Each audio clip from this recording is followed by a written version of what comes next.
Greetings from Stanford University. I'm Bill Barnett, professor at the Stanford Graduate School of Business and the Stanford Doerr School of Sustainability. I'm Ingrid Ackermann, an undergrad in the School of Engineering. And we've got with us here today Professor Dror Etzion from McGill, who was here with me co-chairing just last weekend our conference on organizations and environmental sustainability. Welcome, Dror. Thank you. It's good to be here. And Ingrid, you were quite the active participant in this conference. What are your reactions? Well, I walked into the conference not knowing how business organizations and environmental sustainability would overlap. And I walked out with some, I think, big takeaways, and I was just delighted. I thought there was incredible conversations, really good points, and I can definitely see those two Venn diagrams overlapping. Oh, what were those takeaways? One of the big takeaways I had was we need to be adaptive in all ways as humans as we approach this crisis, and that means flexibility and negotiation, integrating kind of ideas from science into business, and I think that's something that won't be easy, but will be necessary. Oh, that's interesting. And Dror, what's your reaction to the conference? Well, I think what we were lucky to have in the conference is a really interdisciplinary group. I think organizations are really central to our lives, and it was great to see the perspectives offered by the anthropologists, the sociologists, the psychologists, the organizational theorists that came to the conference. And I think it really highlights how central a role organizations and organizational leaders have in the transition to a more climate-friendly economy. So we got all of those different insights coming from those different perspectives. And one aspect of that I found very enlightening was that it allowed us to not focus entirely on the business case for this. And I think it was great because we were able to see some motivations and some frameworks that allow us to think about organizational action on sustainability and climate that is not solely promoted by the business case. Yeah, that's a good point. In fact, not solely, not even primarily. The big issues were kicked off, I thought, well by Professor Elke Weber, who gave that keynote on the first day. And of course, Elke, very famous social psychologist and cognitive psychologist, and yet her very first thoughts were around the Earth system science concept of planetary boundaries, those limits to the Earth's ecosystem that we really can't cross. And she made this distinction between reactive change and proactive change, and I found that to be just really fundamental, since we know that organizations often, when they do change in reaction to things that are going on around them, but we can't wait until organizations change reactively. And in that regard, another highlight that she mentioned that I think we saw throughout the conference was she talked about the informational deficit model, which is the approach that we initially had to get people on board with the climate crisis. Tell people the facts, tell people the science about it. And of course, this has been good. I think we're much more aware than we have, but Elke and others in the conference, I think, did a great job highlighting two other deficits that we have. In addition to the informational deficit model is cognitive deficits. So how do we think about this, and what cognitive tools we bring to tackling these challenges? And for me, even more interesting was the motivational deficits. Why is it that this is not a high priority for us? How can we encourage organizational leaders, organizational actors to put just a bit more of their ambition onto this topic? So information plus cognition plus motivation, these are all factors in promoting climate action, in my view. Oh, well put. It's interesting that you took that as a takeaway, because components of that I've seen coming up through the different conferences that we've held here. So this idea of an intention and action disagreement, right? We maybe somewhat understand the problem, but we're having a difficulty then taking the steps to implement it and having the motivation. And I think it's neat to note the themes across the conferences. Yeah, you know, the findings from Oscar Stuhler who had this very interesting it's a sociological approach to looking at big data, taking a corpus of words from the press, and then using big data techniques to tease out the temporal horizons that public discourse around the environment has typically had with respect to thinking about ecological processes and action. And I was really struck that big environmental events, urgent environmental events like fires and climate disasters, they were found to lead to outbursts of discussions of urgency in the press, but with no change in the temporal horizons that people use typically in talking about action, which is pretty sobering. Yeah, I agree. I think in the discourse, in the general media discourse, we have a few points where people converge in their thinking and they're elaborating this topic. It's 2050. We hear 2050 a lot. We hear 2030 occasionally. And these very long temporal horizons, they're useful and they're important and they're based in science, but sometimes they seem, I think, for us in our day-to-day lives a little bit far away and not necessarily helping us to address things with the urgency that they actually require. Yeah. Yeah, of course, you come away from that and you think, well, yeah, maybe our leaders are the place where we could turn. Every year we have the COP meetings and so forth, and I was struck by Navita Khan's work at COP. Here we have an anthropologist who goes in and does what I think we all wish we could do, is just basically hangs out at COP to see what's going on. I don't know if either of you kind of came away from that paper struck by what she found. Well, I think she called it deep hanging out as her research methodology. So this is hanging out with a lot of skill, not just leaning on the bar. But I think what struck me, the main kind of finding that I came away with was this notion that really a lot of the action at the COP meetings is about accounting. It's about building frameworks that allow comparability between different countries, and it brings that flavor of just quantifying things and making sure there's some kind of fairness in the math around this. But it moves us away from thinking about these issues from the lenses of justice and from lenses of human success, and it becomes a bit more of like a cold-hearted, I have to say, rational exercise, and perhaps that's something that isn't enough to really move the needle as much as we would like. No, that's a good point. Yeah, unfortunately, I missed that talk. I was in class. But I did later hear Tamar Zonberg talk about her experience at COP, and she's the former Environmental Protection Minister of Israel. And she mentioned two big takeaways, in my opinion. The first was the amount of key action items that were decided upon kind of outside of the formal meetings at COP.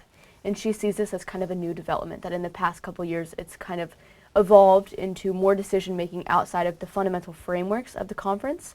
And additionally, that she is seeing money speaking more at COP. So businesses in the private sector having, I guess, more of a sway in the decision-making and being more vocal than 10 years ago. Yeah, that's interesting. And it's interesting, too, because I lit up to that as well, Ingrid, and Tamar also emphasized a lot the importance of these public-private partnerships in the, and she's of course seen that in Israel, where there's this remarkable proliferation of climate tech startups that are in many ways responding to incentives put there by the Israeli government. But it did raise then that larger question about having kind of regime-proof incentives for action, because as the political winds blow and change happens, we don't want these public-private partnerships to fall away. I think Jeff York also in his paper about public-private partnerships at a local level in Boulder, I think one of the wonderful things that I discovered was the really remarkably high success rate. Now, obviously, Boulder perhaps is not the typical regional municipality that is everywhere around the world, But it was gratifying to see how the public and the private entrepreneurial actors were able to collaborate and achieve some wonderful outcomes. So I think my thought about that is that often we'll have more success at the local levels, where it's a little bit less fraud, it's a little bit less ideological, and indeed the international level is really quite challenging. I thought his work was fantastic, and I think it's something that we don't give enough conversation space to currently. This idea of entrepreneurship between the public and the private sectors. I think when I hear about entrepreneurship in the Stanford startup culture, it's purely in the private sector, and then everyone who's considering kind of the public sector, they're separate. When in fact there can be this beautiful merger of both, where I think there's great opportunity in this space, because as Tamar said, clean air, clean water, and resilient agriculture, they're all public goods, so the government needs to be involved to some degree. So how can we kind of cross-pollinate between entrepreneurship and the public sector? And so I really enjoyed that talk. That's a great point. You know, one thing you said there, Dror, about Jeff York's paper and the fact that he was studying Boulder, Colorado. So depending on where you are in the world listening to this, Boulder, Colorado is a small, beautiful, almost idyllic town nestled in the Rocky Mountains, and it's where the University of Colorado Boulder is, which has a tremendous environmental program and is a great university in many areas. And so, and you might think of it as not being downtown, right? It's not exactly, it's not MIT in the middle of Boston and with Harvard right down the road or that kind of thing. And what that brought to mind, Jamie Jones's ideas around the core periphery structure of networks of sharing. And now he was looking at risk management, but it was interesting how the periphery played a very important role in Jamie's findings with respect to the possibility of integrating ideas in a core periphery network. And so, you know, maybe it's exactly places like Boulder where we'll be seeing innovation. I know Jamie has made that remark to me many times when he looks at the tremendous scholars who come from places that we might think of as peripheral, but in fact turn out to be real laboratories for, you know, developing new ideas. This coincides a bit with Evan Schofer's paper, in my view. He was talking about the prevalence of NGOs around the world, environmental NGOs specifically. And he had a beautiful slide where he kind of gave a mission statement of an NGO acting to save the planet and plant trees and so forth. And he challenged us to try to identify which country this NGO is active in. And it was really impossible because these mission statements are quite similar regardless of where you go in the world. The NGOs are behaving in similar ways, pursuing the same types of strategies, and he identified universities and national political regimes as kind of the source of this homogeneity or the similarity across different contexts. And as he was saying that, it seemed undoubtedly true and accurate also with my personal perceptions, but it does exactly shed light on the question you raised, Bill, in terms of, well, where will original ideas come from? If everybody's trying to copy the same model and to bring the same strategies, regardless of if it's Africa or the United States or Europe, which are very different, are we perhaps missing some more innovative and experimental ideas, at least to try and see if they stick? Yeah, that's a great point. I think that kind of brings importance and awareness to the purpose of these conferences, where we're bringing people from academia in all different realms together into the same room, because the nature of academia is kind of, once you follow down into a path and do your PhD and pursue a postdoc and become a professor, you're becoming ever more narrowed in on your focus. And so these conferences are providing an opportunity to cross-pollinate across many different fields with people that are bringing all different ideas to the table, and I think inviting the proliferation of new thoughts and new areas to explore. So. Yeah, that's a great point. And speaking of which, Ingrid, I mean, if you think about, we had some new scholars. The next generation of scholarship was pretty well represented as well. We had Giordana Composto and Sarah Constantino, co-authors with Elke Weber on this interesting paper on pro-environmental behavior at work. So really looking at pro-environmental behavior, but less in the sense of our private consumption behavior at home. And I was taken by the fact that we're seeing some very powerful effects of people bringing their environmental concerns into the way they conduct themselves when they're at work, which is heartening to hear and really very new. There was also a new scholar who came forward to look at international collaboration. And Dror, you and I were talking about that earlier. I didn't know if you wanted to comment on that. Is this the paper by Madalina Vlasianu? That's right. So Madalina, I was so impressed by her work. She is leading a huge international team. I recall more than 300 co-authors on this work. Maybe it was 57 or more countries involved. And it was like a huge test of different behavioral theories about what motivates us or what architectures we can create in order to encourage, as we were speaking earlier about the motivational deficits. Are there techniques or approaches from the behavioral sciences that can help us to really tackle these things with greater urgency than we have? And these included all kinds of ideas like pretending to write ourselves a letter from the future, or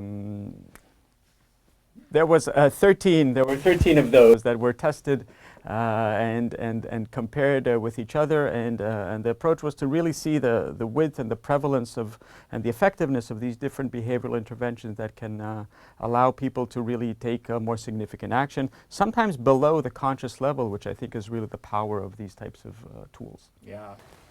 So I found a really important takeaway from this talk, the fact that belief but not behavior seem to be polarizing between liberals and conservatives. And so what that means is that liberals and conservatives might be very vocal about their beliefs, but when it comes down to taking an action, in the case of the survey, it was doing a little online game to plant trees. There was really not a lot of distinction between who was taking the action.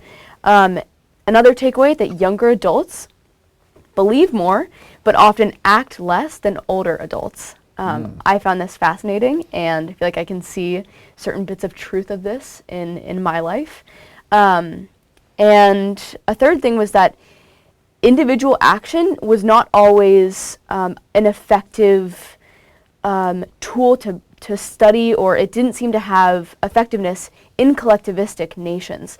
So the cultures that are behind, or each culture is having a really strong impact on the potential actions we can take to fight climate change. So we need to be very cognizant of cultures around the world, and this just demonstrates that importance. No, that's a great point. And individual action is often embedded in, well, it's always embedded in institutions, and so that leads to thoughts about Professor Patricia Bromley's work.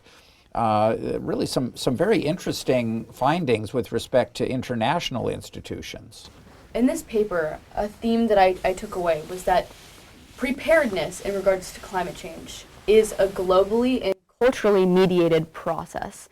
And coming from this, I took it that the countries that are most in need of climate change preparedness are often the least prepared, because they have less financial resources and less established institutions. And that just really demonstrated this key point, and she brought awareness, I think, to an important issue that we need to be aware of and work towards at the global scale. And if we cycle back to the COP meetings, that was really evident this year, and I think it will be going forward, the loss and damage discussions, because the developed world has historically contributed so much emissions, and the developing world is really starting to suffer the consequences now, and all the adaptation that is necessary. Where will that money come from? And there's, again here, these disparities between the greatest sinners, if we would call them that, and the ones who will actually suffer the most in terms of the consequences of these emissions. Yeah, well put, Dror. So Dror Etzion, thank you very much. Ingrid Ackermann, thank you very much. And thank you, listeners, from Stanford University. The Stanford Initiative on Business and Environmental Sustainability podcast series is sponsored by the Stanford Graduate School of Business, and the Stanford Doerr School of Sustainability. Music by Charged Particles. That's Caleb Hutzler, Mike Rock, and John Krosnick.